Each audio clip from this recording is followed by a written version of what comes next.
भगवान शिव से क्यों है एक रहस्यमयी कहानी, कल्पना कीजिए।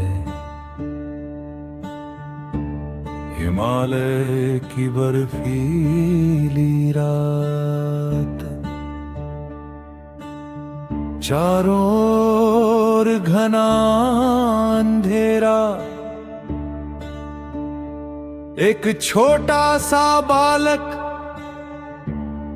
अपने दादाजी से कांपती आवाज में पूछता है,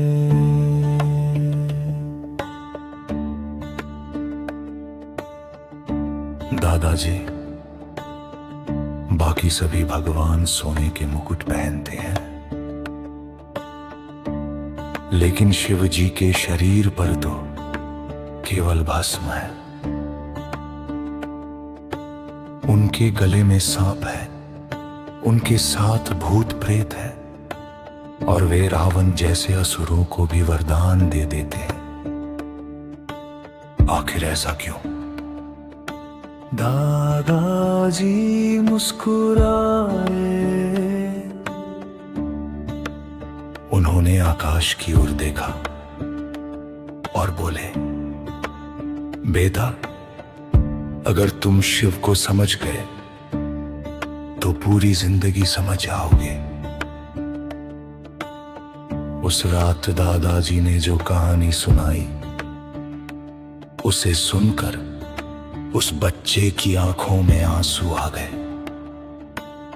और शायद आज तुम्हारी आंखों में भी आ जाएं।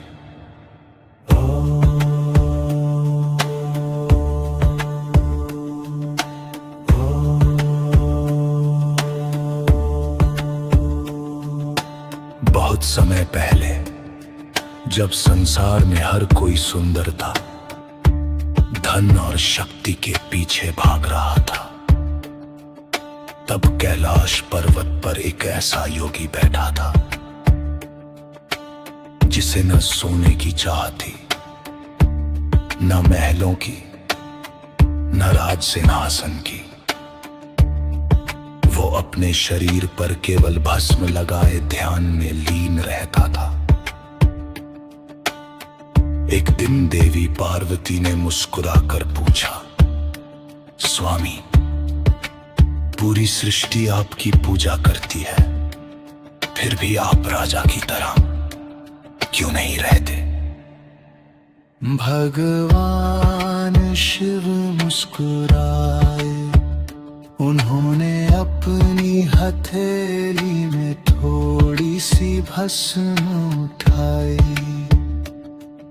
और बोले, पार्वती, जिस शरीर पर लोग इतना घमंड करते हैं, एक दिन यही भस्म बन जाएगा। जब अंत सबका एक जैसा है, तो अहंकार किस बात का? पार्वती मौन हो गई। कुछ समय बाद एक घायल सांप धीरे धीरे शिव जी के पास आया। दुनिया उसे देखकर डरती थी, कोई उसे अपने पास नहीं आने देता था, लेकिन शिव जी ने उसे उठाकर अपने गले में धारण कर लिया। तभी नंदी ने पूछा, प्रभु, या तो विषैला नाग है? शिव बोले, जिसे पूरी दुनिया ठुकरा दे, उसे अपनाने वाला ही महादेव कहलाता है। फिर एक दिन दादाजी मुस्कुराए। नहीं बेटा, भोले इसलिए नहीं कि उन्हें कोई धोखा दे सकता है, भोले इसलिए क्योंकि उनका हृदय इतना निर्मल है कि वे राजा और भिखारी, देव और असुर, अमीर और गरीब में कभी भेद नहीं करते। जो सच्चे मन से उनके पास आता है, शिव उसे खाली हाथ नहीं लौटाते।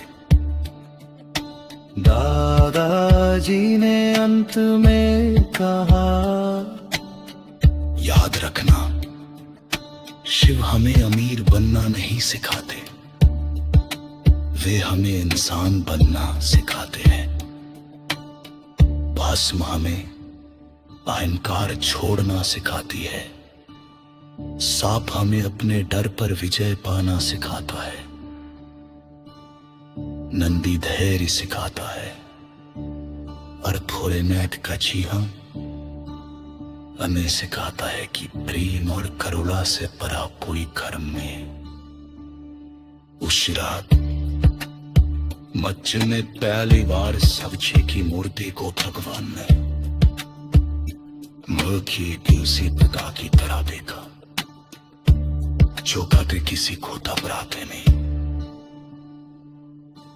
हर हर महादेव।